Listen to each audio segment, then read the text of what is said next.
Novel Evolusi Dewa Part 23. Edisi ke-221 hingga 230. Cerita dilanjut bersama suara serak. Di malam yang tenang, suara langkah kaki yang teratur terdengar mantap dan kuat. Infanteri, kavaleri ringan, kavaleri berat. Semua jenis pasukan ini bersatu untuk membentuk barisan tentara yang kuat. Samar-samar, ada aura kesungguhan dan pembunuhan yang kuat. Di tengah-tengah pasukan, 5 jenderal menunggang kuda hitam, tampak sangat agung. Pemimpinnya adalah seorang pria setengah baya yang kuat dengan wajah tegas dan mata cerah. Dia mengenakan baju besi berwarna emas gelap, yang membuatnya berbeda dari keempat jenderal lainnya. Orang ini adalah Komandan Legiun Bulu Hitam, Lu Chang. Semenjak ia memulai kampanye, ia telah memberikan seluruh kemampuannya dalam setiap pertempuran, tanpa menganggap enteng apapun.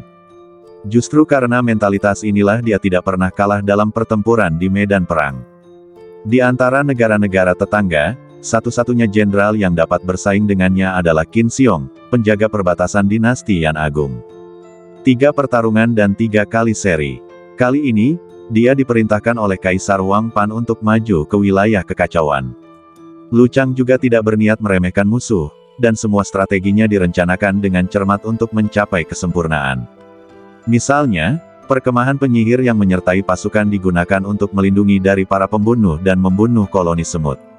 Setelah memperoleh informasi intelijen tentang terakhir kali Lin Haotian dan anak buahnya menyerang pasukan Harimau Guntur, Lu Chang tidak diragukan lagi telah sepenuhnya siap. Di bawah naungan kekuatan mental 3.000 penyihir, gangguan apapun dalam pasukan tidak akan luput dari persepsi mereka. Adapun koloni semut, meskipun jumlahnya besar, sebagian besar mantra yang diucapkan penyihir bersifat ofensif dengan jangkauan mematikan yang luas. Ribuan penyihir yang bekerja sama dapat membunuh sejumlah besar semut api dalam sekejap. Panglima tertinggi, penguasa kekacauan telah tiba. Haruskah kita sampaikan perintah dan menyuruh seluruh pasukan mendirikan kemah dan beristirahat? Seorang wakil jenderal berkulit gelap di sampingnya berkata dengan hormat dengan suara yang dalam, kita akan menyerang kota itu besok setelah kita pulih. Tidak perlu mendirikan kemah. Lu Chang memasang wajah tenang dan melambaikan tangannya, berkata dengan suara berat, segera kerahkan pasukan penyerang batalion ketiga untuk menyerang kota. Ini akan membingungkan pasukan penguasa kekacauan dan menguji situasi musuh. Semuanya, istirahatlah di tempat dan dapatkan cukup energi. Mendengar hal ini, wakil jenderal berkulit gelap itu tertegun sejenak, dan kemudian perasaan sadar merasukinya. Karena telah mengikuti Lu Chang dalam berbaris dan bertempur selama bertahun-tahun, dia memiliki pemahaman umum mengenai taktik militer Lu Chang. Tak heran jika pada pawai paksa sebelumnya, seluruh prajurit pasukan penyerang batalion 3 menikmati perlakuan menunggang kuda. Ternyata Komandan Lu telah mengatur semua ini, dengan maksud agar pasukan penyerang batalion ketiga dapat menghemat tenaga, sehingga mereka dapat langsung memasuki status tempur saat tiba di wilayah kekacauan. Ya, Komandan. Pada saat itu, wakil jenderal berkulit gelap itu mengangguk penuh semangat dan mulai melaksanakan perintah dengan gerakan cepat. Batalion ketiga, pasukan penyerang, serang. Dia mengarahkan pedang panjang di tangannya ke kota yang kacau di kejauhan dan berteriak. Segera setelah itu, bunyi klakson yang keras dibunyikan di Black Feather Legion. Membunuh. Seketika itu juga, suara gemuruh yang memekakan telinga tiba-tiba meledak di tengah malam. 5.000 tentara, bersenjata lengkap, memulai serangan. Batalion ketiga aslinya adalah para pejuang garis depan Angkatan Darat, masing-masing dari mereka tak kenal takut dan tak kenal takut. Momentum seperti itu segera menyulut moral tentara. Terlepas dari apakah serangan ini berhasil atau gagal, hal itu dapat memobilisasi moral pasukan di garis belakang yang masih berdiam diri. Dengan kesuksesan, semua orang tentu gembira dan moral pun tinggi. Jika mereka kalah, maka pasukan yang menyaksikan di sini akan murka saat melihat rekan-rekan mereka dibunuh oleh musuh. Di bawah pengaruh nilai kebencian, moral tentara hanya akan naik dan tidak turun. Di atas kuda perang, Lu Chang berdiri tegak. Sambil menatap pasukan penyerang dari batalion ketiga yang bergegas menuju kota kekacauan, wajahnya yang tenang menampakkan sedikit petunjuk perencanaan dan strategi. Dan saat ini, di tembok kota kekacauan, para prajurit pasukan pertahanan kota memiliki ekspresi serius di wajah mereka dan sudah siap bertempur. Tuanku, mereka telah mulai menyerang kota. Bailin melihat ke kejauhan dan berkata dengan sungguh-sungguh, dilihat dari jumlah mereka, seharusnya hanya ada 1 batalion pasukan. Di area depan tembok kota, Lin Haotian berdiri dengan kedua tangan di belakang punggungnya dan berkata dengan tenang, sepertinya tebakanmu benar. Begitu musuh tiba, mereka langsung melancarkan serangan ke kota. Karena ini hanya ujian, maka mulai sekarang kamu yang memegang kendali. Lin Haotian tampaknya sengaja mengolah Bailin dan langsung menjadi bos yang tidak ikut campur. Terima kasih atas kultivasimu, Tuan. Bailin tentu saja mengetahui pikiran Lin Haotian dengan sangat baik, dan segera membungkuk dengan ekspresi gembira di wajahnya. Di dekatnya, Lohan dan Yang Wu merasa agak cemburu saat melihat Bailin sangat dihargai oleh sang bangsawan. Lagi pula, pada awalnya, mereka bertiga bersekongkol melawan pemimpin geng mereka masing-masing untuk mendapatkan kekuasaan. Dalam hal senioritas, semua orang dapat dikatakan memiliki kedudukan yang sama. Namun, dalam beberapa bulan terakhir, Bailin telah bangkit dan menjadi atasan langsung mereka. Meski mereka cemburu, apa yang dapat mereka lakukan? Dalam aspek apapun dalam kemampuan beradaptasi, mereka tidak sebaik Bailin. Keduanya tidak punya pilihan selain membiarkannya pergi. Terutama sekarang kita menghadapi musuh yang kuat, kita perlu bekerja sama untuk melawannya. Yang Wu, Arhat, dengarkan perintahku. Bailin memiliki kekuatan besar, dan seluruh auranya banyak berubah dalam sekejap. Namun dia tiba-tiba mengubah penampilannya yang anggun dan berteriak keras. Di sini, Lohan dan Yang Wu langsung menanggapi dengan ekspresi tegas di wajah mereka. Lohan, kau pimpin pasukan pemanah dan lakukan yang terbaik untuk menghentikan musuh mendekat. Yang Wu, kamu segera pimpin tim untuk menyiapkan senjata guna mempertahankan kota. Saat musuh mendekati kota, bunuh mereka semua tanpa ampun. Serangkaian perintah perang dengan cepat dikeluarkan dari mulut Bailin. Pada saat ini, dia tampak seperti seorang komandan, memancarkan aura agung. Ya, dalam sekejap, Lohan dan yang lainnya tidak menunda dan mengambil tindakan cepat. Sesaat kemudian, 5.000 tentara musuh berlari ke arah mereka sambil mengepulkan awan debu yang panjang. Jaraknya hanya 100 kaki dari kota. Jarak ini tidak diragukan lagi merupakan jarak yang paling cocok untuk memanah. Pemanah, tembak. Lohan mengangkat pedangnya dan meneriakkan perintah. Di tembok kota, ribuan pemanah segera menarik busur mereka. Namun, pada saat anak panah itu ditembakkan, musuh di bawah tampaknya telah memperkirakannya. Akan tetapi, formasi yang awalnya rapat itu tiba-tiba bubar dengan kecepatan yang sangat cepat, dan semua orang mengangkat perisai mereka. Wus, WSSS, WSSS. Sejumlah besar anak panah ditembakkan secara tiba-tiba, tetapi karena formasi musuh menyebar, sebagian besar tembakan meleset dari sasaran. Anak panah yang tersisa mengenai perisai dan terdengar suara berdenting. Tidak diragukan lagi bahwa efektivitas upaya pemblokiran ini hampir nol. Akibatnya, musuh mengambil kesempatan untuk mempercepat serangan mereka, secara langsung memperpendek jarak hingga setengahnya.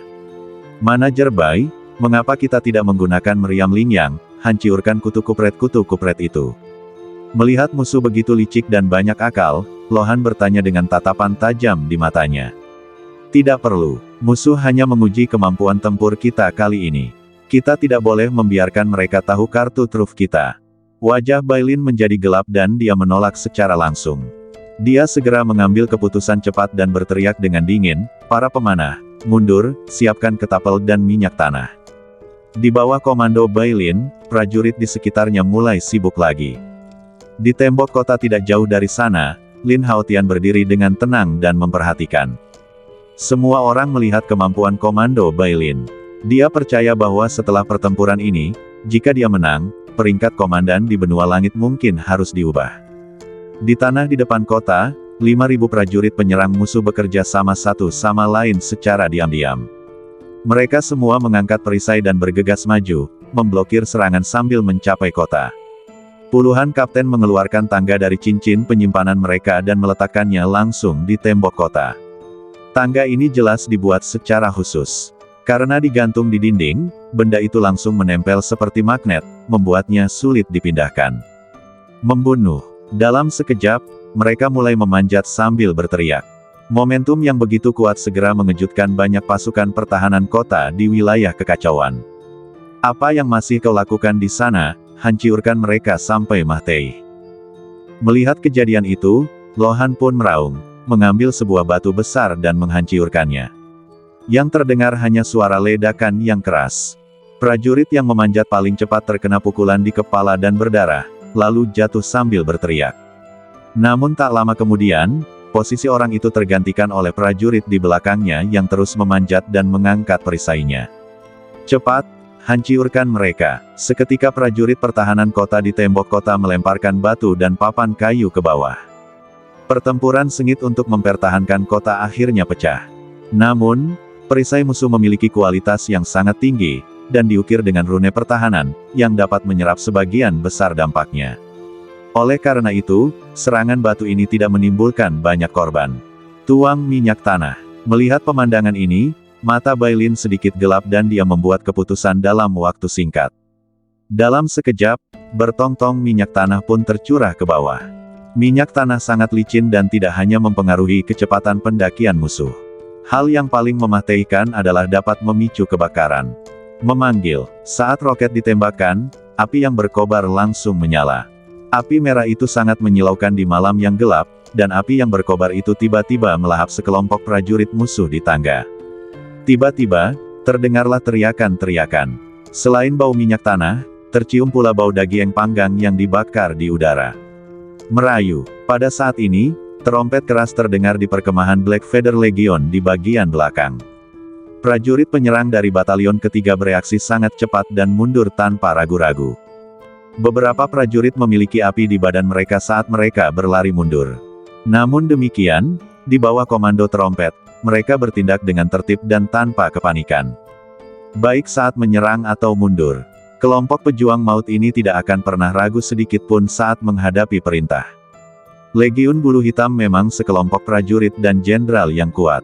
Melihat pemandangan ini, Bailin mengerutkan kening, dan pandangan serius perlahan muncul di matanya. Dengan hanya 5.000 pasukan penyerang, mereka bergegas langsung ke kota. Jika musuh melancarkan serangan besar-besaran, barisan pasukan yang besar akan sulit dilawan dengan ukuran pasukan kota kekacauan saat ini. Lin Haotian juga menyadari masalah ini. Namun, matanya sekarang dipenuhi dengan keinginan membara untuk bertarung. Dia mengakui bahwa dalam pertempuran konvensional, kekuatan militer wilayah kekacauan memang jauh lebih rendah daripada Legiun Bulu Hitam. Namun untungnya, mereka memiliki kartu truf yang belum mereka gunakan. Meriam Lingyang, senjata perang yang mengerikan seperti itu pasti akan menebus kurangnya kekuatan militer di kota itu. Terlebih lagi, pasukan prajurit klan gila yang kuat ini juga akan menjadi kekuatan kartu truf yang tak terduga. Kemudian, ribuan tentara musuh mundur. Api di bawah kota berangsur-angsur menghilang, meninggalkan tembok kota hangus dan lebih dari 100 mahiat hangus, memperlihatkan jejak perang tadi. Konfrontasi singkat antara kedua pasukan sudah cukup untuk menebak secara kasar kekuatan militer masing-masing. Di Legiun Bulu Hitam, Lu Chang menunggang kuda, menatap sejumlah besar pasukan penyerang yang mundur dengan tatapan mata yang dalam, seolah sedang memikirkan sesuatu. "Panglima tertinggi, kami baru mengirim 5.000 pasukan, dan mereka sudah memaksa masuk ke kota." Wakil jenderal berkulit gelap itu menunjukkan senyum mengejek dan berkata, "Sepertinya kekuatan militer penguasa kekacauan hanya biasa-biasa saja, bahkan tidak sebaik pasukan kelas 3. Itu benar. Seorang wakil jenderal berbadan kekar di sebelahnya juga setuju dengan percaya diri, jika kita menyerang dengan seluruh pasukan kita besok, hanya masalah waktu untuk merebut kota itu. Setelah menyaksikan kekuatan militer penguasa kekacauan dengan mata kepala mereka sendiri kali ini, mereka pasti semakin percaya diri." Namun, Lu Chang menggelengkan kepalanya dan berkata dengan tenang, "Menurutku, tidak sesederhana itu." "Panglima tertinggi, apa maksudmu?" Mendengar ini, keempat wakil jenderal di sekitarnya memancarkan sedikit keterkejutan di mata mereka dan menatap Lu Chang dengan bingung. Dari pengujian tadi, kita dapat melihat bahwa pasukan kota kekacauan jelas baru saja terbentuk belum lama ini dan belum benar-benar terlatih di medan perang. Lu Chang menatap kota kekacauan yang tidak jauh dari sana dengan tatapan tajam, dan berkata, "Dan komandan mereka jelas seorang pemula dan tidak memiliki pengalaman di medan perang. Namun, dalam hal kemampuan beradaptasi, sang komandan sangat luar biasa. Ia dapat menilai situasi pertempuran sejak awal dan mengubah strategi dengan cepat." Setelah mengatakan itu, Lu Chang menarik kembali pandangannya, melirik keempat wakil jenderal di sebelahnya, dan berkata dengan penuh arti, dari sudut pandang ini, dia lebih kuat dari kalian berempat. Mendengar ini, keempat wakil jenderal tiba-tiba membeku, tidak tahu bagaimana harus menanggapi. Jelas dia tidak menyangka sang panglima akan berbicara begitu agung tentang jenderal musuh. Tahukah Anda, meskipun mereka adalah wakil jenderal di Angkatan Darat, mereka juga veteran yang memiliki pengalaman lebih dari 10 tahun di medan perang. Namun, di mulut komandan, mereka tidak sebaik pemula di Lord of Chaos. Tampaknya sang penguasa misterius itu sangat berani untuk dapat menggunakan orang baru ini sebagai panglima pasukan. Tidak ada nada meremehkan dalam perkataan Lu Chang. Sebaliknya, sambil memujinya, dia menggunakan kesempatan ini untuk menempatkan dirinya pada posisi Lin Haotian dan mencoba mencari tahu strategi Lin Haotian. Menurut dugaanku, kekuatan militer Chaos Territory tidak seperti yang terlihat di permukaan. Pasti ada kekuatan tersembunyi di sana. Jadi, serangan frontal mungkin akan menyebabkan tentara kita menderita banyak korban. Mendengar perkataan Lu Chang, wakil jenderal berkulit gelap itu sedikit terkejut dan bertanya, "Panglima tertinggi, apa yang harus kita lakukan selanjutnya?" Setelah Lu Chang merenung sejenak, dia berkata, "Peta." Wakil jenderal melambaikan tangannya, dan lampu pada cincin penyimpanan menyala, dan sebuah meja panjang tiba-tiba muncul di depan mereka. Di atas meja, ada peta pemandangan dengan model tetap, menandai seluruh area wilayah kekacauan. Dibandingkan dengan peta tabel pasir Lin Haotian dan timnya, peta ini lebih detail dan jelas sekilas. Dari perincian ini, tidak sulit untuk melihat bahwa Lu Chang memang sepenuhnya siap untuk pengepungan ini. Ini adalah lokasi tambang batu Lingyang. Lu Chang mengambil sebuah dahan dan menunjuk ke area hutan pegunungan di belakang kota kekacauan pada peta. "Ya, Komandan." Wakil jenderal itu mengangguk dan berkata, "Karena kota kekacauan telah berkembang beberapa waktu yang lalu, daerah ini hampir termasuk ke dalam kota, dan medannya terjal dan sulit untuk dilalui. Jadi, jika kita ingin menduduki tambang batu Lingyang, kita hanya bisa menyerang kota dari depan." Lu Chang berkata dengan sungguh-sungguh, medan yang terjal hanya cocok untuk pasukan darat. Jika kita menggunakan kavaleri udara, kita bisa menyelesaikan masalah ini. Mendengar ini, mata keempat wakil jenderal berbinar, dan mereka semua mengerti. Mereka pun langsung berhenti berbicara dan minggir untuk mendengarkan strategi taktis Lu Chang selanjutnya. Untuk mengurangi jatuhnya korban, kita dapat menggunakan taktik tipuan dan mengerahkan kavaleri udara untuk menuju ke area urat mineral di belakang kota kekacauan. Dengan cara ini, musuh akan mengerahkan kekuatan utama pertahanan kota untuk mempertahankannya guna memastikan keamanan tambang batu Lingyang. Maka kekuatan utama pasukan kita dapat memanfaatkan kesempatan ini untuk menyerang kota itu secepat kilat. Lu Chang terlihat memegang ranting di tangannya, mengitari model peta dengan cepat, dan menguraikan strategi dengan kata-kata yang jelas. Komandan itu bijaksana. Setelah mendengar ini, keempat wakil jenderal tercengang dan semuanya mengepalkan tangan dan berkata dengan hormat. Meskipun taktik ini kuno, tetapi sangat cocok untuk situasi pertempuran saat ini. Bagaimanapun juga, harta karun besar tambang batu Lingyang sangatlah penting bagi perkembangan fondasi wilayah kekacauan saat ini.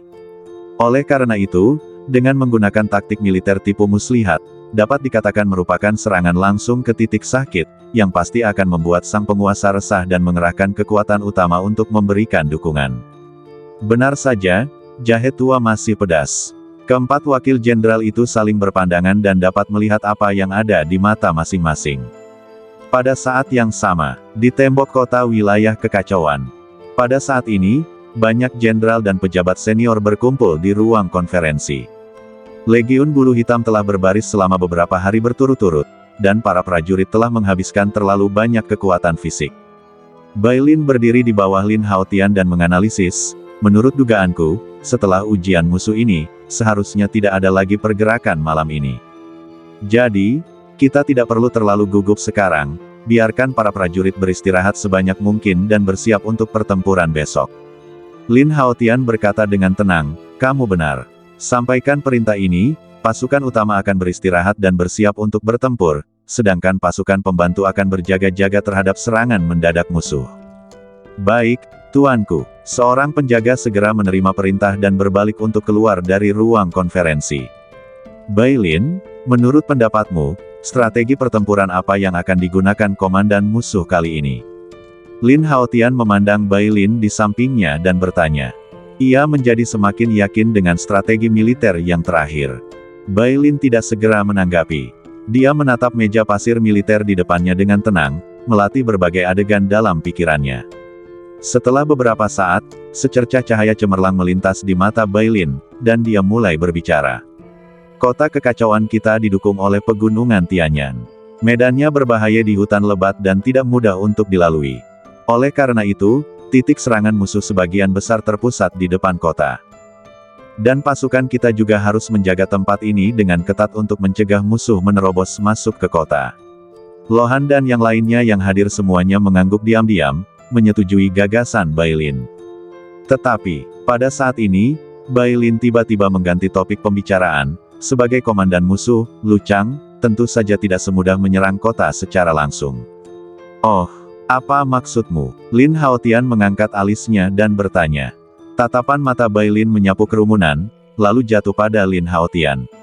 Dia berkata dengan tenang, jika kamu berada di posisiku, jika aku adalah komandan Lu Chang, maka aku akan menggunakan strategi tipuan ke arah timur dan menyerang dari arah barat. Sederhananya, ini adalah taktik serangan tipu daya. Sejauh yang aku tahu, Legiun Bulu Hitam selalu membesarkan binatang ajaib, sejenis burung terbang yang disebut elang berparuh besi.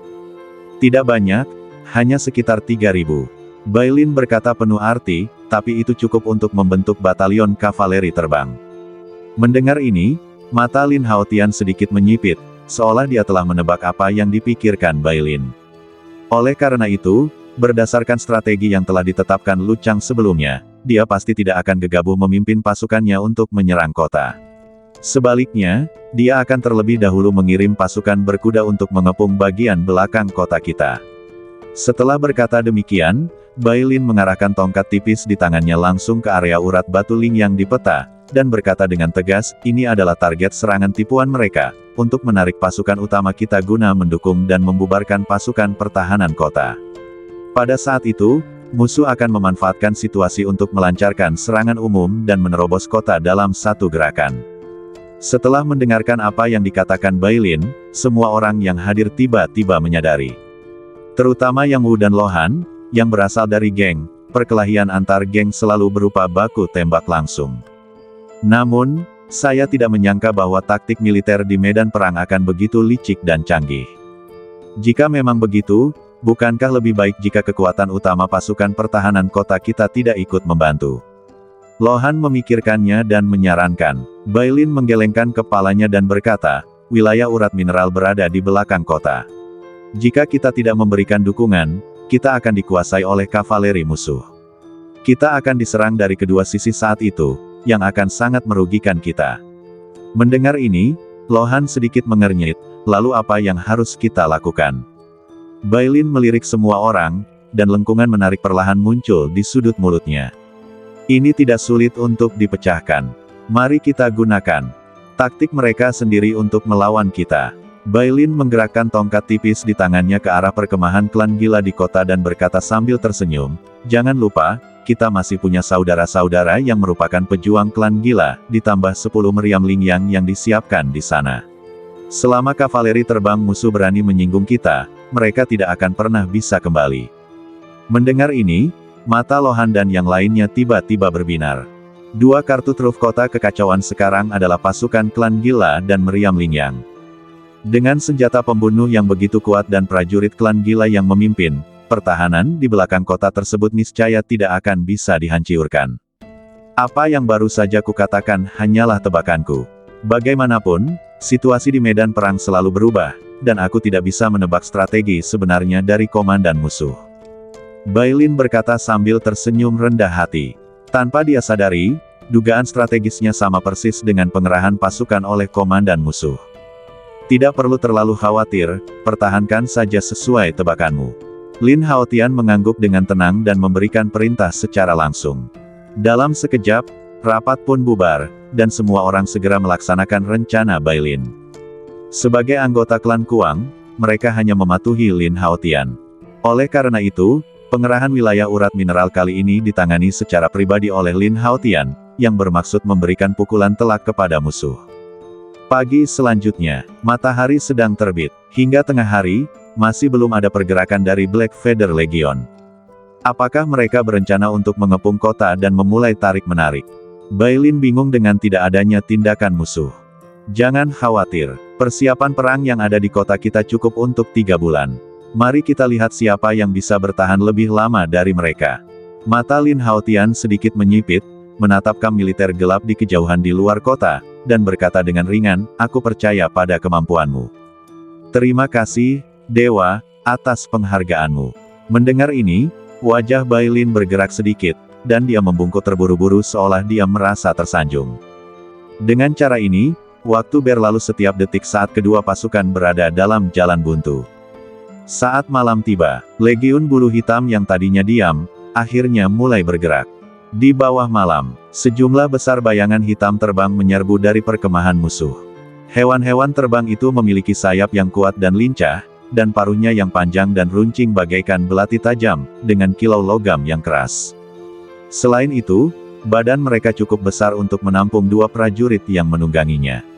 Ini tidak lain adalah binatang ajaib tingkat ketiga yang dipelihara oleh Legiun Bulu Hitam, elang berparuh besi. Seolah-olah bermaksud menarik perhatian kota kekacauan, kawanan elang berparuh besi itu mengeluarkan semburan teriakan elang yang tajam di langit malam. "Manajer Bai, pasukan kavaleri terbang musuh telah dikirim. Mereka mendekati kita." Di tembok kota, Lohan dan yang lainnya sedikit menyipitkan mata, menatap sejumlah besar bayangan hitam musuh yang terbang ke arah mereka di kejauhan. "Pemanah, bersiaplah." Melihat jarak semakin dekat, raut wajah Yang Wu menegang dan dia berteriak keras. "Bersabarlah," Bailin berkata dengan tegas, "target mereka tidak ada di sini. Kita hanya perlu mengawasi kekuatan utama musuh." Saat suara itu berakhir, kavaleri terbang itu tiba-tiba berubah arah di udara dan langsung menuju bagian belakang kota dari samping. "Manajer Bai, apakah kita benar-benar tidak akan memberikan dukungan?" Lohan sedikit mengernyit dan bertanya dengan ekspresi serius. "Jangan khawatir, tuanku sudah menunggu di sana sejak lama." Bailin tersenyum percaya diri dan berkata, "Dia lebih kuat dari yang kita duga." Mendengar ini, Lohan dan Yang Wu di sampingnya mengangguk dengan serius. Meskipun mereka tidak tahu banyak tentang guru misterius ini, kemampuan sejatinya selalu tidak terduga. Lihat, musuh sedang menyerang. Jalan-jalan dan gang-gang di kota itu dipenuhi orang. Mereka melihat sejumlah besar bayangan hitam melintas di langit dan berteriak kaget. Sekarang wilayah kekacauan sedang menghadapi serangan musuh, dan karena gerbang kota diblokir, tidak seorang pun dapat meninggalkan kota. Semua orang panik. Kita hanya bisa berdoa agar penguasa misterius itu dapat melawan pasukan Kekaisaran Xingyu. Setelah beberapa saat, pasukan kavaleri Legiun Bulu Hitam telah berputar ke area pertambangan batu Lingyang di belakang kota. Untuk menghindari tembakan, mereka semua melayang tinggi di udara. Menembak. Di langit malam, komandan batalion terdepan menatap tajam ke arah sekelompok besar prajurit dan segera memberi perintah. Swiss, Swiss, Swiss, Swiss. Dalam sekejap, ribuan kavaleri terbang mengeluarkan busur panah mereka dan menembak dengan ganas ke bawah. Anak panah tebal melesat jatuh dari langit bagai hujan anak panah, menimbulkan suara siulan. Namun serangan ini luar biasa. Pasalnya, para prajurit di area pertambangan itu tetap tak bergerak meski badan mereka penuh anak panah bak landak. Bahkan tak ada teriakan. Mengapa tidak ada pergerakan? Melihat pemandangan aneh ini, komandan batalion kavaleri terbang tiba-tiba terkejut, matanya tertuju ke tanah di bawah. Akan tetapi, saat itu mereka berada di dataran tinggi dan gelap, sehingga mereka tidak dapat melihat dengan jelas. Turun 200 meter, komandan batalion kavaleri terbang sedikit mengernyit. Seketika itu juga ia melambaikan tangannya dan seluruh pasukan pun turun serentak, turun sejauh 200 meter. Ketika mereka turun ke ketinggian rendah, mereka akhirnya melihat bentuk figur manusia tersebut dan pupil mereka tiba-tiba mengecil. Karena para prajurit yang disebut-sebut itu semuanya adalah sekelompok boneka yang terbuat dari rumput liar. Tidak heran tidak ada reaksi terhadap penembakan tadi. Kita telah jatuh ke dalam perangkap. Setelah melihat situasi itu dengan jelas, komandan batalion kavaleri terbang merasakan sesak di hatinya dan berpikir dalam hati bahwa ini tidak baik. Mundur cepat. Ia mengambil keputusan cepat, buru-buru menarik tali kekang, dan mengendalikan elang berparuh besi di bawah selangkangannya, mencoba terbang tinggi lagi. Karena kamu sudah di sini, tinggallah saja. Namun, pada saat ini, sosok hitam tiba-tiba muncul di langit seperti hantu. Ini, Tuan misterius itu. Komandan Batalion Kavaleri Terbang itu mendongak dan wajahnya tiba-tiba berubah, dengan ekspresi ngeri di matanya. Lin Haotian menatap mereka dengan tatapan dingin dan tiba-tiba mengaktifkan slip giok rune yang telah dia persiapkan di tangannya. Berdengung. Dalam sekejap, cahaya berwarna oker pekat mekar, dan saat energi spiritual langit dan bumi melonjak, sinar kekuatan spiritual dengan cepat terhubung satu sama lain. Tak lama kemudian terbentuklah sebuah formasi yang amat besar dan misterius, yang tiba-tiba menyelimuti area tersebut. Berdengung. Saat formasi itu turun ke bawah, fluktuasi energi yang sangat kuat juga menyebar dengan liar. Elemen tanah, pembentukan gravitasi. Lin Haotian mengubah segel tangannya dan mengaktifkan formasi sepenuhnya. Apa yang sedang terjadi? Di bawah penekanan energi formasi gravitasi, kelompok kavaleri terbang tiba-tiba merasakan badan mereka menjadi luar biasa berat.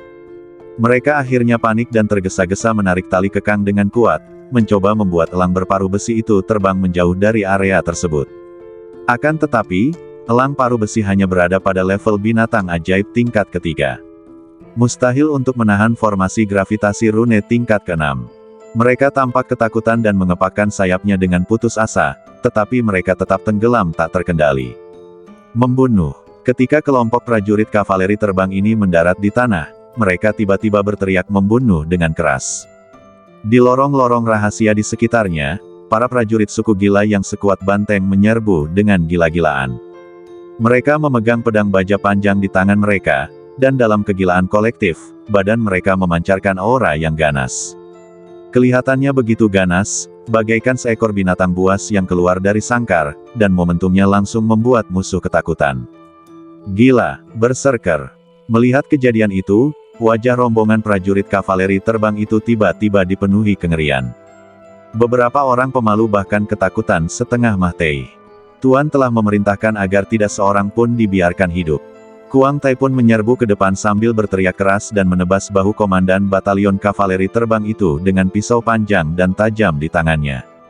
Seketika ia memegang pisau itu, mengerahkan tenaga tiba-tiba, dan menariknya kuat-kuat.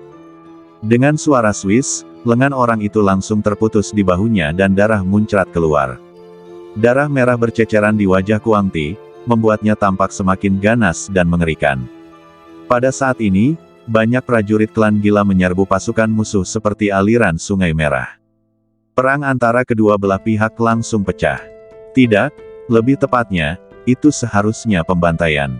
Meskipun pasukan kavaleri terbang itu banyak jumlahnya, mereka tidak sebanding dengan serangan ganas para pengamuk.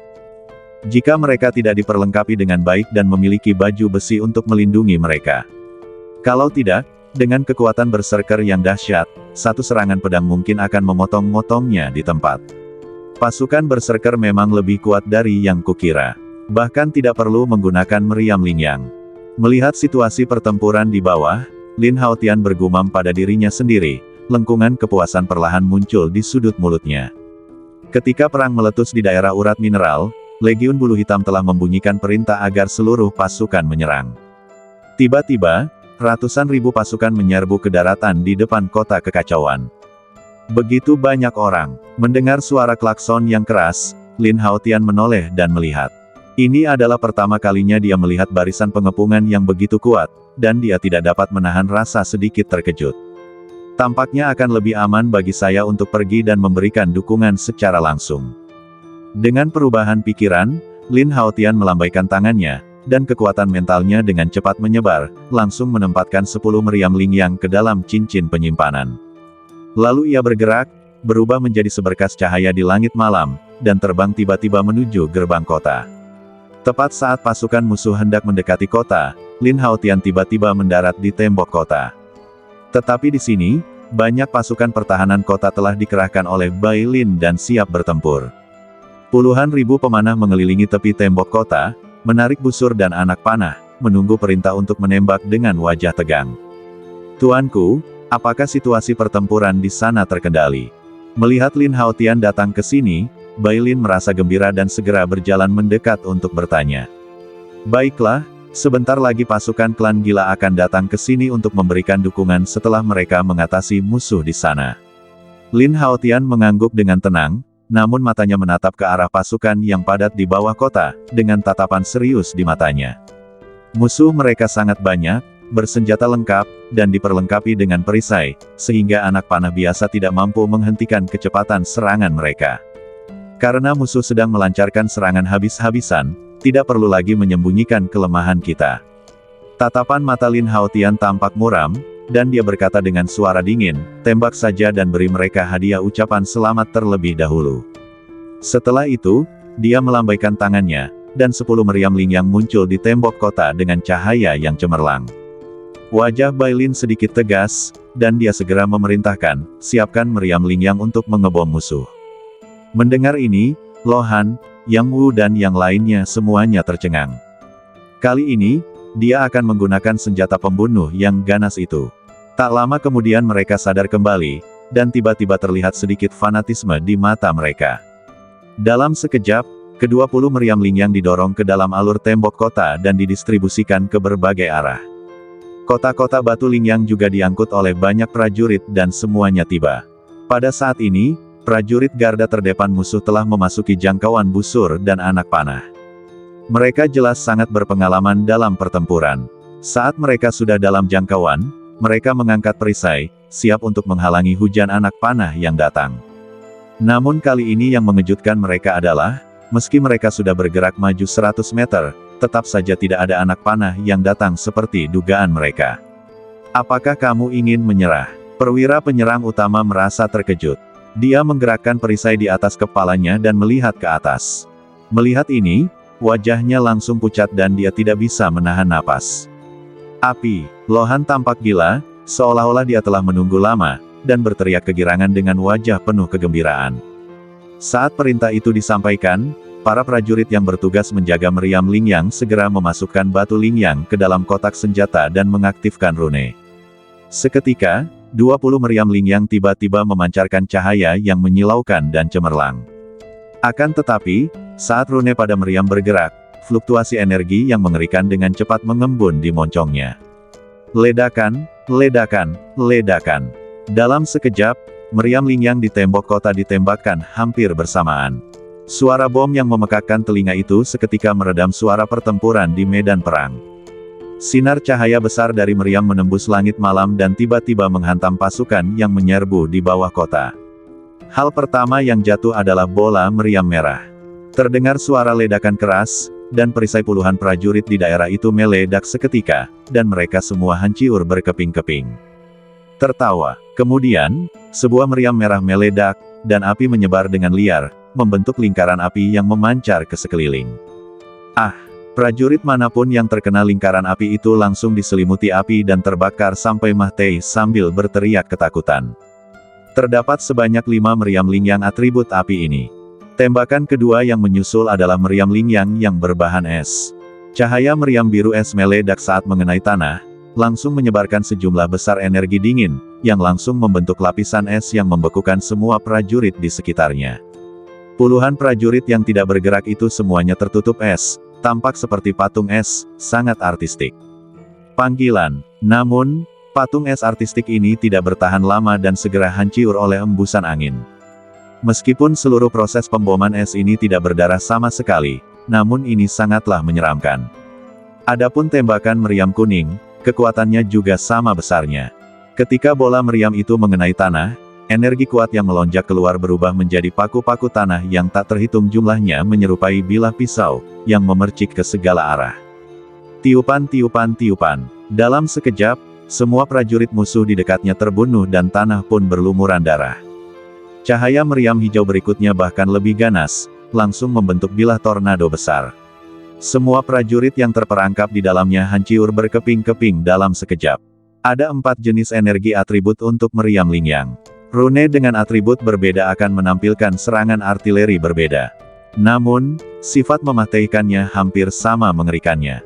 20 meriam Lingyang, dengan hanya 1 gelombang tembakan, sudah cukup untuk membunuh ribuan tentara musuh. Tidak mengherankan jika senjata yang begitu mengerikan membuat orang-orang menggigil ketakutan di medan perang di masa lalu. Di bawah pemboman seperti itu, moral musuh yang awalnya tinggi turun secara signifikan. Semua orang tampak ketakutan dan kecepatan mereka bergerak maju sangat melambat. Klakson mundur tidak berbunyi, dan mereka tidak berani mundur gegabah.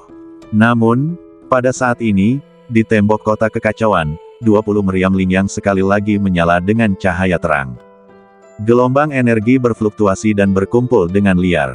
Ledakan, ledakan, ledakan. Di bawah kendali gabungan puluhan penembak, semua meriam Lingyang tiba-tiba menembak lagi. Suara keras pemboman artileri bergema di langit. Karena jangkauan meriam Lingyang dapat mencapai jarak 1000 meter. Oleh karena itu, meskipun legiun bulu hitam melambat, sinar meriam besar itu tetap secara akurat mengenai pasukan yang padat itu. Sesaat bumi berguncang dan teriakan terus terdengar.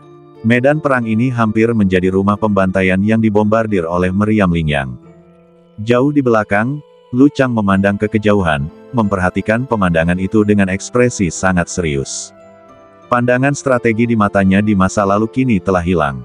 Jelaslah tidak seorang pun yang menyangka bahwa penguasa kekacauan yang kecil akan memiliki senjata pembunuh yang begitu mengerikan. Hal ini sepenuhnya di luar kendalinya. Meriam Lingyang, itu sebenarnya meriam Lingyang yang legendaris. Keempat wakil jenderal di sampingnya juga memiliki ekspresi serius, mata mereka penuh dengan keterkejutan. Laporan, pada saat itu, seorang prajurit kavaleri terbang yang berlumuran darah menyerbu sambil berteriak serak. Saat turun ke tanah, elang berparuh besi yang paruhnya terpotong itu tiba-tiba terjatuh ke tanah dan mati. Apa yang sedang terjadi? Lu Chang bertanya sambil mengerutkan kening, karena punya firasat buruk. Prajurit kavaleri terbang itu tampak pucat dan berkata dengan kaget, batalion kavaleri terbang kita disergap di area urat mineral dan menderita banyak korban. Kecuali aku yang berhasil lolos secara kebetulan, semua saudara lainnya telah terbunuh. Semua musuh adalah berserker, sekelompok prajurit berserker yang beralasan. Apa? Batalion kavaleri terbang musnah seluruhnya. Mendengar berita itu, tak hanya keempat wakil jenderal yang tercengang. Bahkan Lu Chang yang biasanya setenang batu pun terkejut pada saat ini. Bagaimana Anda bisa disergap? Lu Chang mengerutkan kening dan bertanya dengan tenang, bagaimana dengan si pengamuk yang baru saja kita sebutkan? Satu-satunya prajurit kavaleri terbang yang tersisa segera dengan gemetar menceritakan seluruh kisahnya. Ketika mengingat kembali kelompok orang-orang berserker yang ganas itu, dia masih merasakan ketakutan yang tersisa. Orang-orang itu sungguh buas. Hah! Prajurit klan gila menggunakan kegilaan tapi tidak kehilangan akalnya. Ada sedikit keraguan di kerutan dahi Lu Chang. Keempat wakil jenderal di sampingnya juga merasa tidak percaya. Sudah diketahui umum bahwa prajurit berserker secara alami kuat dan agresif, tetapi mereka memiliki kelemahan fatal. Itu adalah bentuk fisik gila bawaan mereka. Setelah berubah menjadi seorang berserker, meskipun kekuatannya meningkat drastis, ia kehilangan kesadaran dan tidak dapat membedakan antara kawan dan lawan. Ini pula yang menjadi alasan mengapa pasukan dinasti Benua Langit enggan mengizinkan para prajurit klan gila untuk bergabung dalam pasukannya. Akan tetapi, sang penguasa kekacauan berani membentuk legiun orang gila, dan hasilnya tidak seperti apa yang diisukan. Bagaimana tepatnya mereka melakukannya? Lu Chang dan keempat wakil jenderalnya semuanya cukup bingung tentang hal ini. Sepertinya ada juga naga tersembunyi dan harimau berjongkok di antara pasukan penguasa kekacauan. Tatapan mata Lu Chang sedikit turun, dan dia bergumam pada dirinya sendiri, tidak heran pasukan harimau guntur mengalami kekalahan telak dan mundur dalam semalam. Laporan, pada saat ini, pengintai lain datang dengan kecepatan penuh. Panglima tertinggi, musuh memiliki senjata mematikan seperti meriam Lingyang, yang sangat kuat. Pramuka itu berkata dengan wajah muram, tentara kita telah menderita banyak korban dan tidak dapat mendekati kota sama sekali. Haruskah kita segera mundur dan memikirkan tindakan balasan? Mendengar ini, wajah Lu Chang muram, tetapi dia tidak berniat menarik pasukannya. Dia telah mengantisipasi situasi ini ketika kota kekacauan menggunakan meriam Lingyang. Sekarang perang telah dimulai, jika pasukan ditarik, niscaya hal itu akan memberi kota kekacauan kesempatan untuk bernapas. Jika kita menyerang kota itu lagi pada waktu itu, pasukan yang hilang saat ini tidak akan ada artinya. Apa yang harus dilakukan? Lu Chang menanyakan pertanyaan ini pada dirinya sendiri, sambil menatap tajam ke arah kota yang tak tertembus tak jauh dari sana. Di bawah penumpasan tembakan meriam Lingyang, tidak mungkin lagi memanjat tembok kota dan merebutnya. Pikiran Lu Chang memacu, dan dia berkata dengan suara rendah, satu-satunya cara sekarang adalah menerobos gerbang kota dengan paksa, lalu menyerbu. Memikirkan hal ini, dia tiba-tiba berteriak dengan suara yang dalam. 4 Jenderal, dengarkan perintahku. Di sini. Keempat wakil jenderal itu langsung memasang wajah galak dan menempelkan telapak tangan kanan mereka pada gagang pedang di pinggang. Kalian berempat pimpin pasukan, cepat dekati kota, dan bekerja sama untuk menerobos gerbang kota. Tatapan mata Lu Chang tajam, lalu dia segera mengarahkannya pada seorang penyihir setengah baya berjubah merah yang ada di sebelahnya. Kamu memimpin perkemahan penyihir, memasang penghalang pertahanan mental, dan membantu pasukan 4 jenderal. Mendengar ini, penyihir berjubah merah segera mengerti dan mengangguk dengan sungguh-sungguh, baik, Panglima tertinggi. Di perkemahan penyihir mereka, tingkat kultivasi setiap penyihir berada di atas level 6. Lebih jauh lagi, jumlahnya mencapai 3.000. Perlindungan mental yang diberikan oleh barisan seperti itu dapat menahan pemboman jangka pendek dari meriam Lingyang. Ledakan. Di tembok kota, 20 meriam Lingyang ditembakkan hampir tanpa henti. Setiap tembakan yang dilepaskan membutuhkan 1000 batu Lingyang. Sejak artileri ditembakkan hingga sekarang, 7 gelombang telah ditembakkan secara berurutan.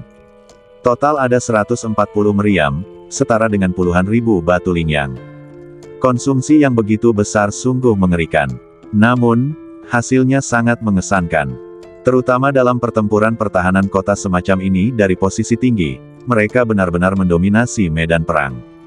Sampai saat ini, pasukan pertahanan kota kekacauan belum kehilangan satu pun prajurit.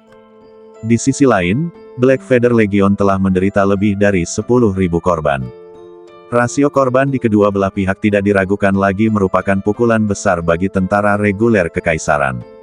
Sepertinya ada pasukan yang menyerbu dari arah itu, dan dengan kecepatan yang sangat cepat. Bailin yang selama ini terus-menerus memperhatikan pergerakan musuh, tiba-tiba menemukan kejanggalan di perkemahan musuh. Tetapi kemudian mereka melihat satu batalion kavaleri bersenjata lengkap, bagaikan arus bawah hitam, menyerbu dengan kecepatan tinggi di tengah pasukan. Yang lebih aneh lagi adalah bahwa penghalang energi raksasa yang samar-samar terlihat tergantung di langit di atas kepala kelompok prajurit kavaleri ini. Kalau diperhatikan lebih teliti, terlihat pusat pasukan berkuda, diikuti oleh 3.000 penyihir. Penghalang energi besar di langit terbentuk oleh kekuatan spiritual yang mereka lepaskan. Wah, pada saat itu, seberkas api jatuh menghantam. Saat sinar itu meledak, penghalang energi tiba-tiba bergetar hebat, dan lapisan-lapisan riak energi muncul akibat hantaman api. Namun, penghalang energi segera kembali tenang dan tidak riuntuh. Panglima tertinggi, trik ini benar-benar berhasil. Melihat ini, mata keempat wakil jenderal berbinar dan kegembiraan tiba-tiba muncul di wajah mereka. Ekspresi tegang ribuan prajurit kavaleri berbaju besi hitam yang menyertai mereka berangsur-angsur mereda. Lagi pula, mereka baru saja menyaksikan sendiri pemboman yang mengerikan itu. Tidak peduli seberapa kokohnya peralatan itu, ia tetap hancur berkeping-keping dalam sekejap.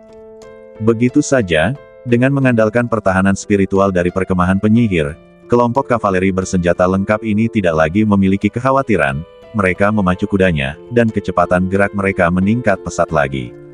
Sebenarnya ada trik ini, tampaknya Komandan Lu Chang cukup strategis. Mata Lin Haotian sedikit menyipit, melihat rute serangan kelompok kavaleri hitam. Target mereka jelas gerbang kota. Jika kota itu ditembus, keuntungan yang awalnya dimiliki kota kekacauan tidak akan ada lagi. Bailin juga menyadari hal ini dan segera memerintahkan, pusatkan kekuatan tembakan, semua meriam Lingyang bombardir. Tidak perlu. Akan tetapi, sebelum dia bisa menyelesaikan kata-katanya, Lin Haotian tiba-tiba berbicara untuk memotongnya. Jika kita menggunakan semua meriam Lingyang untuk menyerang mereka, pasukan kita tidak akan mampu menekan pasukan musuh lainnya dengan kekuatannya, dan situasinya tidak akan optimis. Mata Lin Haotian sedikit gelap, dan dia langsung mengungkapkan pendapatnya. Dalam hal ini, dia tidak bisa tidak mengagumi strategi Komandan Lu Chang secara diam-diam. Apapun pilihan yang diambil, kota kekacauan akan menghadapi dilema. Tuanku, apakah Anda punya ide bagus? Bailin tidak meragukan penilaian Lin Haotian atas perilakunya dan bertanya dengan tergesa-gesa. Kerahkan saja 5 meriam Ling Yang, dan sisanya akan terus menekan serangan musuh. Pikiran Lin Haotian berubah, dan sebuah ide terlintas di kepalanya, dan dia segera menemukan strategi untuk menghadapinya. Ya, Bailin mengangguk dengan serius dan segera menyampaikan pesanannya. Mereka mengerahkan 5 meriam Ling Yang dengan atribut berbeda dan membombardir kelompok kavaleri hitam dengan ganas. Bang bang bang, suara pemboman yang mengerikan itu terdengar silih berganti. Meskipun mustahil untuk menembus penghalang energi raksasa itu, perkemahan penyihir di dalamnya jelas sedikit terpengaruh, dan kecepatannya tiba-tiba melambat drastis. Kelompok kavaleri hitam yang mengandalkan penghalang pelindung secara alami harus mengikuti kecepatan perkemahan penyihir dan tidak berani maju dengan gegabah. Adapun kota kekacauan, pengurangan pemboman 5 meriam Ling Yang tidak diragukan lagi telah melemahkan daya tembaknya hampir 40%. Untuk mengganti bagian pasukan ini dan mencegah musuh mendekati kota, para pemanah dikirim. Hampir semua peralatan pertahanan kota seperti ketapel, kayu gelondongan, dan busur silang besar digunakan. Di bawah serangan ganas kota kekacauan, pasukan musuh melancarkan serangan balik ganas ketika mereka mencapai jarak tertentu. Berbagai peralatan pengepungan skala besar juga didorong keluar. Pasukan pertahanan kota City of Chaos juga secara bertahap mengalami korban. Selama beberapa saat, pertempuran antara kedua pasukan memasuki tahap yang sangat panas. Pada saat ini, di bawah perlindungan penghalang mental korps penyihir, kavaleri hitam yang dipimpin oleh 4 letnan telah mendekati kota. Jaraknya hanya 100 kaki dari gerbang kota. Dengan kecepatan seluruh barisan mereka bergerak, mereka akan tiba hanya dalam waktu setengah menit. Kita hampir sampai, bersiaplah untuk menabrak gerbang kota. Wakil Jenderal berkulit gelap itu menatap gerbang logam besar tidak jauh di depan dan berteriak dengan ganas. Mengenakan biaya, 3 wakil jenderal lain di samping mereka juga memperlihatkan ekspresi garang di wajah mereka. Saat raungan itu terdengar, fluktuasi energi spiritual yang sangat kuat tiba-tiba meletus dari badan mereka berempat. Aura kuat semacam itu jelas merupakan hasil kultivasi seorang prajurit tingkat 9 awal. Dengan kekuatan bertarung 4 orang, itu lebih dari cukup untuk mendobrak gerbang kota. Namun, pada saat ini, tanah di depan gerbang kota tiba-tiba melonjak hebat. Segera setelah itu, semut api muncul satu demi satu. Hanya dalam beberapa tarikan napas, tanah di depan gerbang kota tertutupi olehnya. Sekilas, koloni semut yang padat berisi ratusan ribu itu tampak merah seperti api.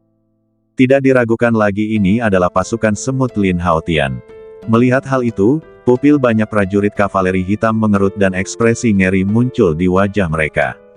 Kalian hanya segerombolan semut, jangan pernah berpikir untuk menghalangi jalan kami. Wakil Jenderal berkulit gelap itu mendengus dingin, dan pedang panjang di tangannya tiba-tiba memancarkan cahaya bilah ungu tajam, menyambar seperti guntur.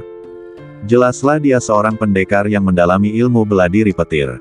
Desir, dengan ayunan pisau, kekuatan guntur yang dahsyat tiba-tiba melonjak liar, membentuk cahaya bilah raksasa dalam sekejap, dan menyerbu ke arah koloni semut di depan. Hai, namun pada saat itu, terdengar suara gemuruh yang keras. Namun kemudian seekor semut raksasa dengan badan kokoh dan baju besi api tiba-tiba melompat keluar dari tanah. Yang terdengar hanya suara ledakan yang keras. Pedang petir itu menyambar Raja Semut dengan dahsyat, dan api pun langsung berkobar. Namun, di bawah perlindungan Burning Flame Armor, serangan bilah petir itu tidak dapat menyebabkan kerusakan sama sekali.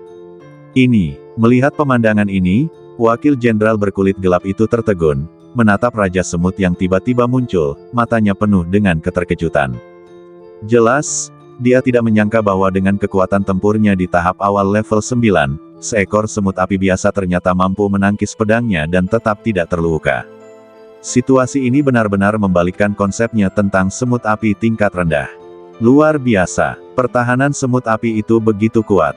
3 wakil jenderal lainnya juga tercengang saat ini. Mereka sangat jelas tentang kekuatan wakil jenderal gelap itu. Di antara mereka yang berada pada level yang sama, kekuatan serangan seni bela diri berbasis gunturnya dapat dikatakan berada pada level teratas. Tetapi meskipun begitu, ia masih dapat dengan mudah dilawan oleh semut api raksasa. Menanggapi hal ini, mata mereka sedikit menyipit dan mereka tidak dapat menahan diri untuk tidak menatap Raja Semut beberapa kali lagi. Saya melihatnya dikelilingi api di mana-mana, dan cangkangnya yang tebal tampak seperti baju besi, dengan kilau logam yang keras. Namun, yang lebih mengejutkan mereka adalah semut api raksasa ini, dengan pola api yang melonjak di seluruh badannya, sebenarnya terbagi menjadi lebih dari 100 semut api yang identik. Klon. Melihat hal itu, keempat wakil jenderal itu tiba-tiba membelalakan mata mereka dan berseru pada saat yang sama. Berhenti. Mereka buru-buru menarik tali kekang untuk mengendalikan kuda agar berhenti. Seluruh kavaleri hitam menghentikan kudanya dan menatap koloni semut di depan mereka dengan ngeri. Di garis depan pasukan semut api, lebih dari 100 raja semut berdiri dengan gagah, menatap musuh di seberang dengan mata dingin, dan aura mereka tampak sangat kuat.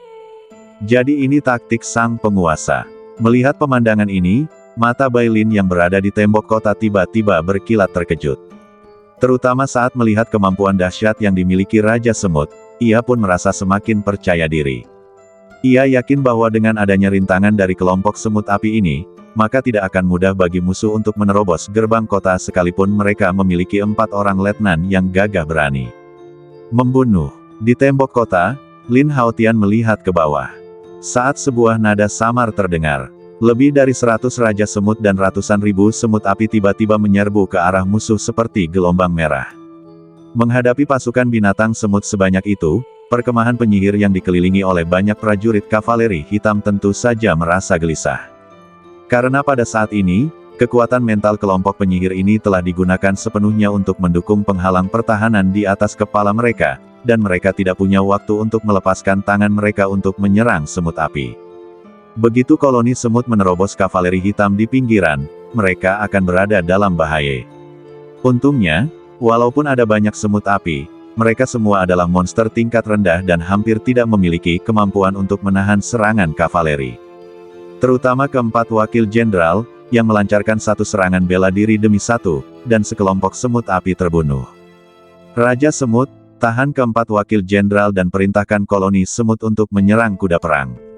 Melihat situasi pertempuran di tempat kejadian, pikiran Lin Haotian bergerak sedikit dan dia langsung mengubah strateginya.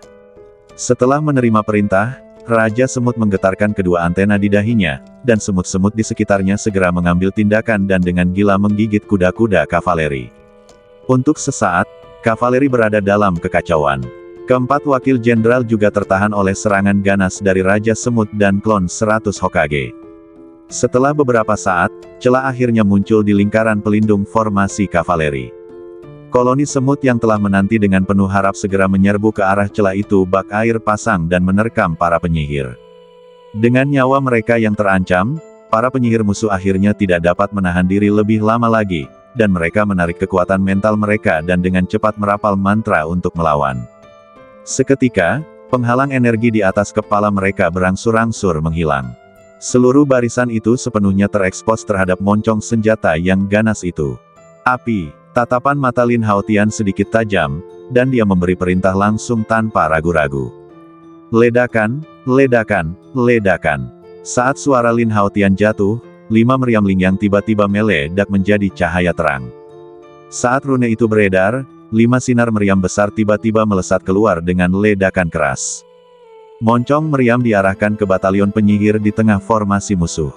5 peluru ditembakkan, dan 5 jenis atribut energi bercampur jadi satu, tiba-tiba meletus menjadi gelombang energi mengerikan yang menyapu dengan kekuatan yang luar biasa. Tanah dalam radius 100 kaki berguncang dan hampir semua penyihir musnah seketika. Dalam sekejap, area ini menjadi sangat kosong. Saat penghalang pelindung itu menghilang, kelompok penyihir itu tidak diragukan lagi menjadi target serangan pertama. Serangkaian tembakan terdengar, hanya 5 tembakan. Sebagian besar orang di kamp penyihir terbunuh atau terluka dalam sekejap. Para penyihir yang tersisa tidak lagi menimbulkan ancaman. Kutu Kupret. Melihat pemandangan ini, wajah wakil jenderal berkulit gelap itu berubah drastis, dan sedikit keterkejutan dan kemarahan muncul di matanya. Gerbang kota sudah dekat, dan mereka hanya tinggal melangkah 1 langkah lagi untuk menyelesaikan misi mereka. Tapi saya tidak menyangka akan terjadi perubahan mendadak seperti itu. Wakil jenderal berkulit gelap itu memegang pedang panjang di tangannya, melawan puluhan klon Raja Semut sambil melirik gerbang kota logam di belakangnya. Pikirannya terpacu, kilatan kekejaman terpancar di matanya, lalu dia membiarkan api klon Raja Semut mengenai badannya. Tiba-tiba seluruh badannya terlempar mundur disertai kobaran api. Dengan kekuatan hantaman itu, badannya berubah menjadi seberkas api dan tiba-tiba melesat mundur menuju gerbang kota. Saat hendak menabrak gerbang kota, Wakil Jenderal berkulit gelap itu berteriak dengan suara yang dalam, menendang tanah dengan kedua kakinya, dan menghentikan badannya dengan paksa. Kekuatan spiritual bergetar, langsung memadamkan semua api di badannya. Desir. Kemudian, pedang panjang di tangannya mengeluarkan kekuatan guntur yang sangat dahsyat dan menebas gerbang kota dengan ganas. Yang terdengar hanya suara ledakan yang keras. Gerbang logam berat itu tiba-tiba meledak di bawah bilah listrik yang berkedip. Misi selesai. Puci. Wakil Jenderal berkulit gelap itu tertawa muram, tetapi sebelum dia bisa menyelesaikan kata-katanya, dia membuka mulutnya dan meludahkan seteguk besar darah.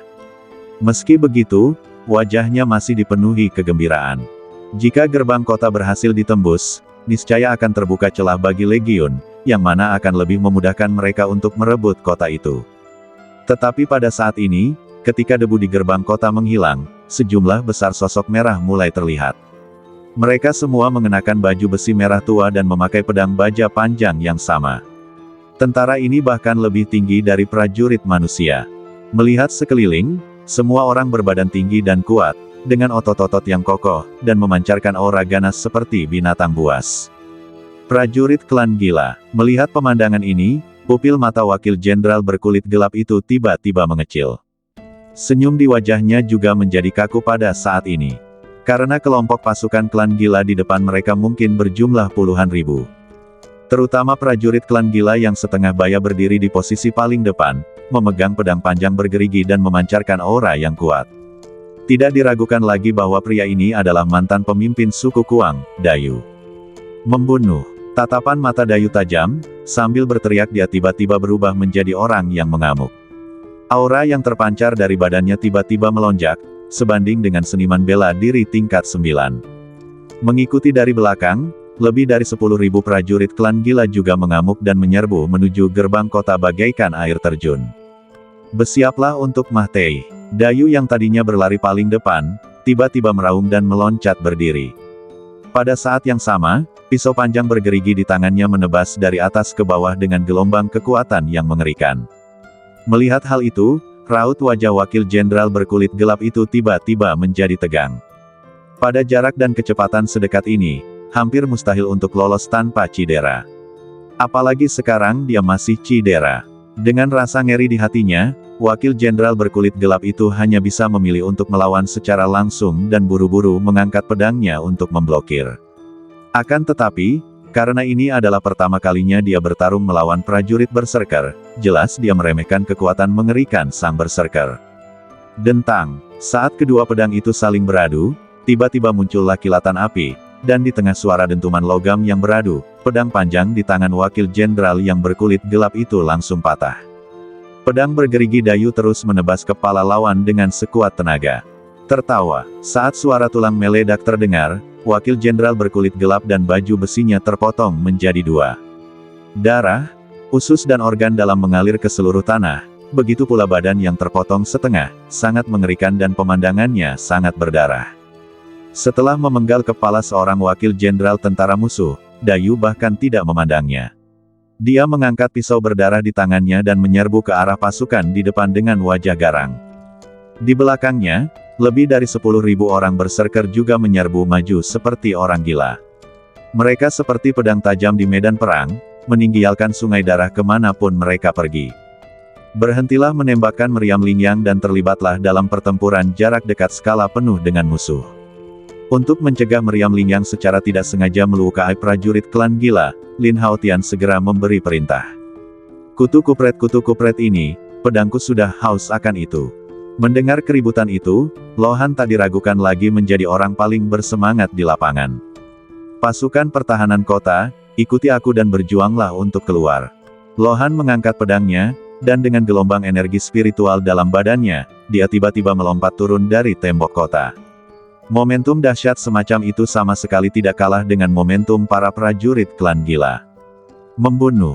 Dalam sekejap, sejumlah besar pasukan pertahanan kota dengan moral tinggi bergegas keluar kota dan terlibat dalam pertempuran sengit dengan pasukan musuh di sisi berlawanan. Ada dua kekuatan tempur utama, ratusan ribu semut api dan legiun berserker.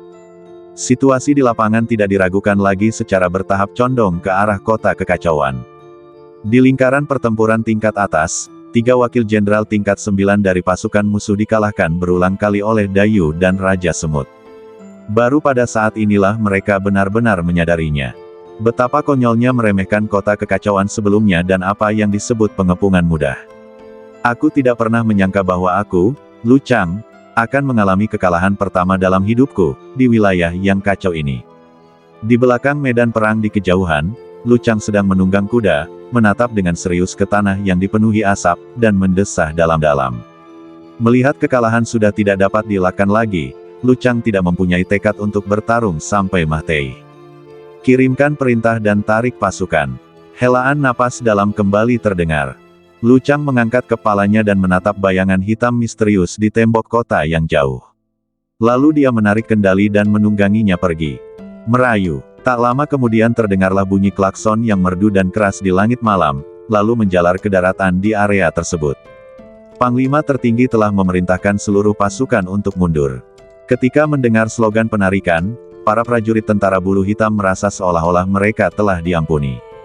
Untuk sesaat, mereka tidak berani meneruskan pertempuran di sini, dan mereka yang bisa melarikan diri memilih mundur dan melarikan diri. Adapun mereka yang tidak dapat melarikan diri, mereka hanya bisa mati di bawah pedang si pengamuk sambil menjerit memilukan. Tidak ada perbedaan antara prajurit baik dan jahat di medan perang. Hanya saja posisi mereka berbeda, dan tujuan mereka satu-satunya adalah memenangkan perang. Apa yang disebut belas kasihan, kekejaman, dan simpati bukanlah bagian dari aturan medan perang. Akhirnya berakhir. Di tembok kota, Lin Haotian menyaksikan pasukan musuh mundur seperti air pasang, dan dia tidak bisa menahan napas lega. Meski pertarungan bertahan malam ini ketat, kemenangan pada akhirnya merupakan hal terpenting. Ia yakin bahwa dua pertempuran dengan Kekaisaran Bulu Bintang akan membuat wilayah kekacauan terkenal. Kekuatan dinasti yang mencoba mengingini tambang batu Lingyang mungkin harus mempertimbangkan kembali keputusan mereka jika ingin datang dan merebutnya. Dan memang benar dugaan Lin Haotian. Beberapa hari kemudian, ketika berita itu menyebar, tidak diragukan lagi hal itu menyebabkan kegemparan di antara kekuatan dinasti di seluruh benua Cangkong. Beberapa dinasti di sekitar wilayah kekacauan awalnya mengincar tambang batu Lingyang, tetapi setelah menerima informasi intelijen, raja dari masing-masing dinasti melepaskan keserakahan mereka. Lagi pula, bahkan pasukan reguler andalan Kekaisaran Xingyu, bahkan yang dipimpin oleh Lu Chang sendiri, dikalahkan dan melarikan diri. Bagaimana mereka bisa yakin untuk merebut kota kekacauan? Dengan cara ini, status militer wilayah kekacauan telah menjadi sangat terkenal di benua langit. Tidak seorang pun yang berani menyinggung kecuali jika benar-benar diperlukan. Karena semakin banyak kekuatan yang memperhatikan wilayah kekacauan, semua orang menjadi semakin penasaran dengan penguasa misterius Lin Haotian. Bahkan ada beberapa dukun yang menggubah banyak lagu daerah dan berbagai cerita fiktif atas nama Tuan Raja Lanling. Setelah krisis teratasi, pada hari-hari berikutnya, wilayah kekacauan tidak diragukan lagi secara resmi memasuki periode perkembangan hebat. Lin Haotian menggabungkan beberapa fitur gaya dari kehidupan sebelumnya dan masa modern ke dalam tata letak arsitektur kota. Meskipun masih dalam tahap awal, dibandingkan dengan kota-kota lain di benua langit, kota ini memiliki fitur arsitektur yang sangat maju, sehingga menimbulkan kekaguman banyak maestro arsitektur. Saat ini, penampakan kota kekacauan dapat dikatakan berubah setiap hari. Sekitar 2 bulan kemudian, seluruh proyek besar itu akhirnya memasuki tahap akhir. Saat itu hari sudah siang. Rumah tuan kota, di aula depan. Lin Haotian duduk di kursi utama, menatap buku rekening keuangan di tangannya, dan tak dapat menahan diri untuk menggelengkan kepalanya diam-diam. Selama kurun waktu tersebut, meskipun para penambang menggali batu Lingyang siang malam, namun volume penambangan harian selalu tidak mencukupi untuk menutupi biaya. Hal ini karena hampir semua sumber daya ekonomi dikonsumsi dalam pembangunan kota. Apa yang terjadi dengan angka negatif ini? Lin Haotian menunjuk nomor di buku rekening dan bertanya dengan rasa ingin tahu, Bank Komersial Wanlong meminjam uang dari kami. Namun, dia melihat sebaris kata-kata merah kecil di atasnya, minus 150.000 batu lingyang, dan pemberi pinjamannya adalah Bank Komersial Wanlong. Tuanku, bukan itu masalahnya. Bailin melirik buku rekening dan berkata sambil tersenyum canggung, kami kekurangan uang beberapa waktu lalu, jadi kami meminjam 150.000 batu lingyang dari perusahaan perdagangan Wanlong untuk perputaran modal. Mendengar ini, Lin Haotian sedikit tertegun dan langsung bertanya, apakah bunganya mahal? Bailin menggelengkan kepalanya dan berkata, sekarang wilayah kekacauan kita memiliki potensi pengembangan yang besar. Untuk bekerja sama dengan kita, Kamar Dagang Wanlong tidak akan mengenakan bunga apapun atas pinjaman ini. Itu bagus. Lin Haotian mengangguk dan mendesah. Jelaslah dia tidak menyangka bahwa situasi keuangan kota akan seketat itu. Awalnya, ia berencana untuk mengekstrak beberapa batu lingyang darinya untuk mengembangkan hewan peliharaan sistem. Pikiran ini akan sia-sia. Meskipun memiliki uang bukanlah segalanya, tidak memiliki uang sama sekali adalah hal yang mustahil. Lin Haotian tidak dapat menahan diri untuk tidak mendesah dalam hatinya. Sepertinya aku harus kembali ke pekerjaan lamaku dan menjalankan beberapa misi pembunuhan untuk mendapatkan uang tambahan. Saat pikirannya berubah, ekspresi Lin Haotian tiba-tiba membeku dan dia langsung berdiri. Karena dia mencium bau yang sangat khas di udara. Bau ini sangat familiar, mungkinkah? Lubang hidung Lin Haotian berkedut sedikit, dan dia mengikuti sumber bau itu dan dengan cepat berjalan keluar dari aula.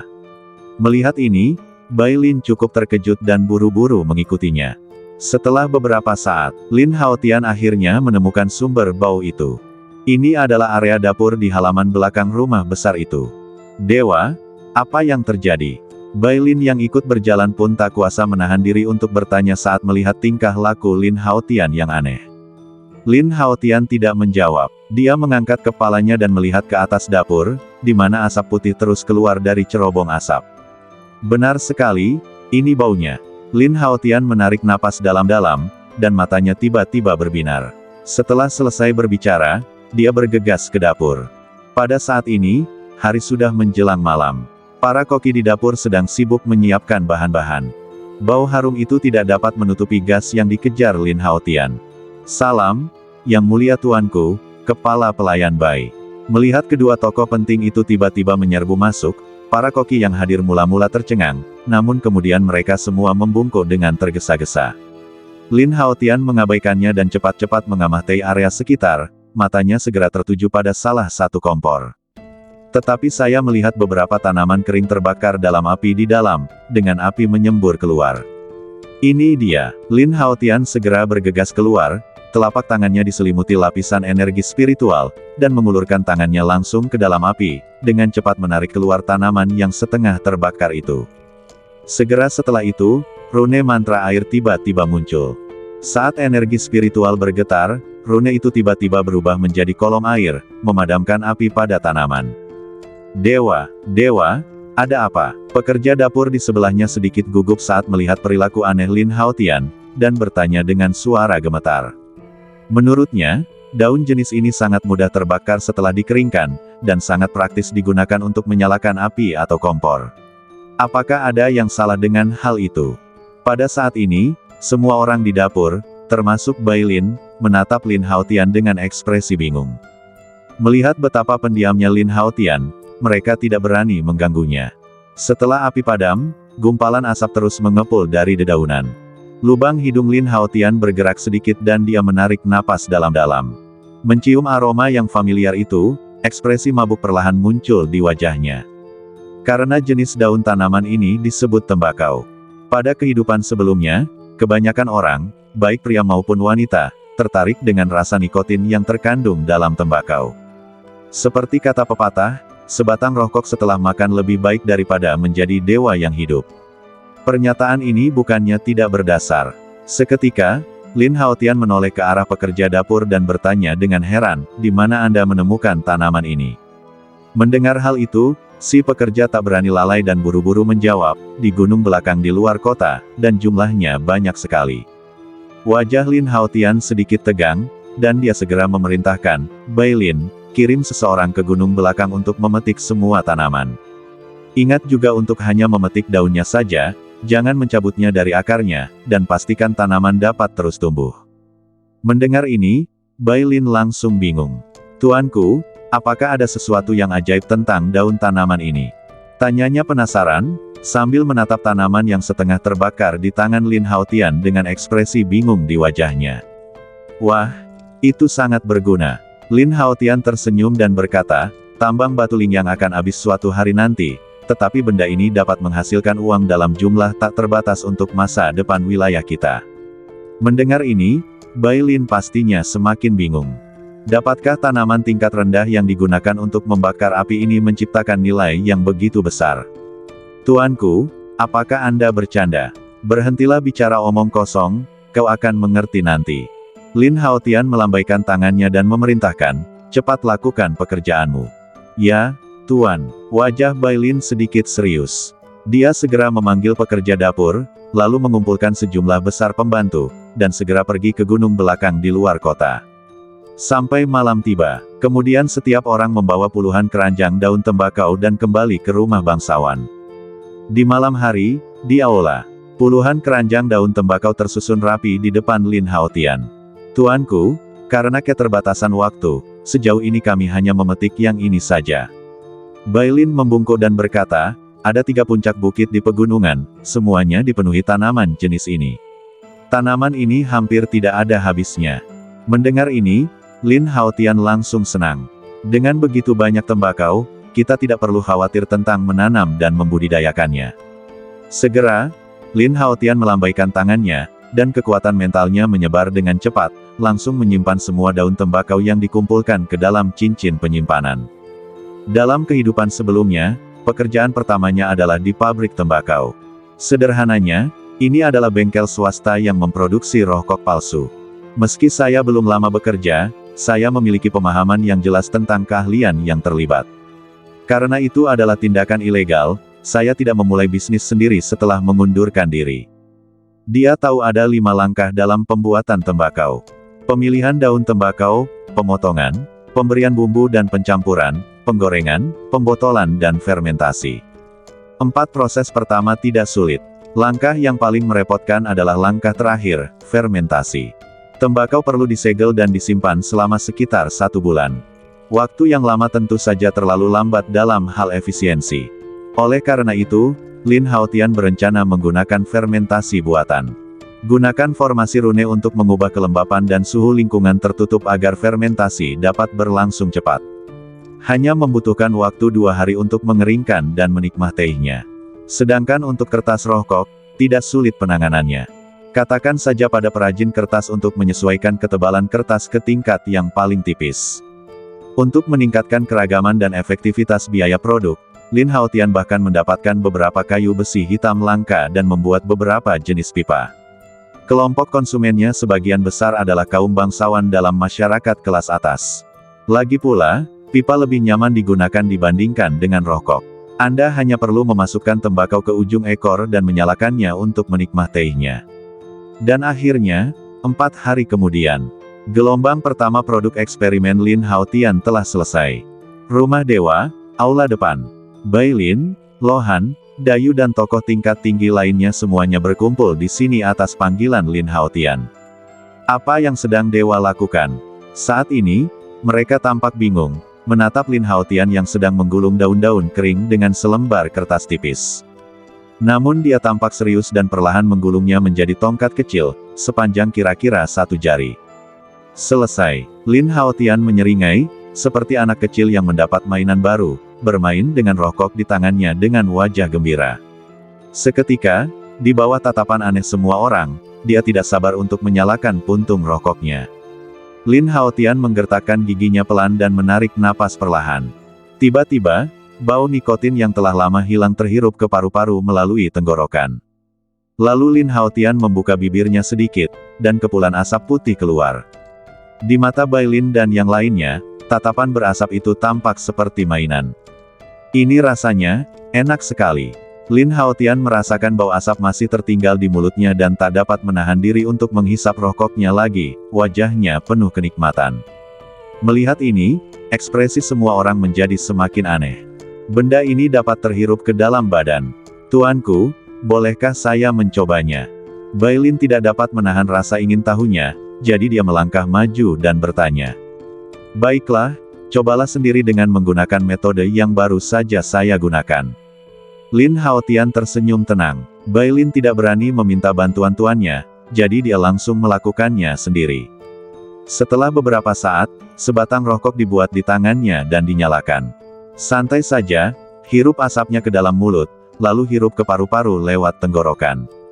Lin Haotian berkata dari samping, lalu gunakan mulut atau lubang hidungmu untuk menghembuskan napas dengan lembut. Mendengar ini, Bailin mengangguk, lalu mulai mencoba sesuai dengan langkah-langkah yang diberikan oleh Lin Haotian.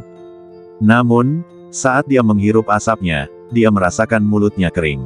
Segera setelah itu, tenggorokan Bailin tiba-tiba tercekat dan ia mulai batuk-batuk hebat seolah-olah tersedak air. Melihat kejadian ini, Lohan dan orang lain di dekatnya tidak dapat menahan diri untuk tidak sedikit mengubah ekspresi mereka. Ada keengganan yang jelas terhadap rokok. Kamu baru saja menghirup terlalu keras. Pelan-pelan saja dan rasakan sensasi baunya. Lin Haotian tersenyum acuh tak acuh, tidak terkejut dengan ini. Dalam kehidupan sebelumnya, ketika dia merokok pertama kali, dia berada dalam situasi yang sama. Namun kemudian, dari penolakan awal, saya lambat laun menjadi kecanduan dengan rasa nikotin. Aku menghisap satu ketika aku bosan, satu ketika aku patah hati, dan lebih nikmat lagi menghisap satu ketika aku sedang gembira. Setelah Anda selesai menghisapnya, Anda akan tahu betapa hebatnya itu. Lin Haotian mengangkat alisnya sedikit dan memerintah dengan nada memerintah. Ini, Bailin yang baru saja mengatur napasnya, tercengang ketika mendengar bahwa tuannya ingin dia mencoba lagi. Akan tetapi, perintah sang penguasa tidak dapat dilanggar, jadi Bailin harus menelan pil pahit dan mencoba lagi. Kali ini, kekuatan menghirupnya berkurang secara signifikan. Tarik napas perlahan dan lembut ke dalam badan. Dalam sekejap, dia jelas merasakan bahwa di bawah pengaruh gas khusus itu, kepalanya mulai terasa kabur. Perasaan ini sungguh luar biasa, tetapi hanya sementara. Suatu perasaan yang berlama-lama menyergapku. Bailin agak terkejut mendengarnya dan tak dapat menahan diri untuk tidak menghisap lagi, terus menikmati rasa aneh itu. Setelah beberapa kali menghirup napas, ia terkejut karena bau aneh ini tampaknya mampu menghilangkan stres, dan ia benar-benar merasa rileks. Lin Haotian bertanya sambil tersenyum di wajahnya, bagaimana? Itu menyenangkan. Bailin tampak puas dan mendesah dari lubuk hatinya. Pada saat ini, tidak ada sedikit pun tanda penolakan di wajahnya. Seketika, Bailin seakan menyadari sesuatu, menatap Lin Haotian dengan heran, dan berkata, Tuanku, jika benda ini dapat diluncurkan ke pasaran, itu pasti akan memicu badai ekonomi di dunia bisnis. Lin Haotian tersenyum tipis dan mengangguk, itu sebabnya aku membiarkanmu mencoba. Jika kita dapat membuka rantai pasokan pasar, itu akan meningkatkan sumber daya ekonomi wilayah kita, dan biaya keuntungan juga akan cukup besar. Saat dia berbicara, mata Lin Haotian dipenuhi dengan keyakinan yang tak tersamar. Tuanku, biarlah aku mencobanya juga. Aku juga menginginkannya. Dan aku, setelah mendengar komentar antara Lin Haotian dan Bailin, Lohan, Dayu dan yang lainnya tidak diragukan lagi sangat tertarik. Seketika mereka semua maju ke depan, melinting rokok masing-masing, dan langsung menyalakannya. Seperti yang diduga, suara batuk terdengar di aula. Mengenai gejala ini, dengan pengalaman Bailin sebelumnya, semua orang dengan cepat menemukan cara untuk menarik napas perlahan. Tak lama kemudian, ekspresi wajah setiap orang mulai berubah secara bertahap. Saat mereka merokok untuk pertama kalinya, di bawah pengaruh nikotin, mereka tidak dapat menahan rasa sedikit pusing. Awalnya agak tersedak, tapi makin saya coba, makin ketagihan. Lohan terkejut dan menatap Lin Haotian dengan mata berbinar. Dia berkata dengan gembira, Tuanku, apa nama benda yang Anda buat ini? Lin Haotian tersenyum tipis dan berkata, benda ini disebut rokok. Selain rokok, bisa juga menggunakan pipa jenis ini. Sembari berbicara, Lin Haotian mengeluarkan 5 atau 6 gaya pipa yang telah dibuatnya dan memberitahu mereka filosofi bisnis yang sebelumnya dipikirkannya.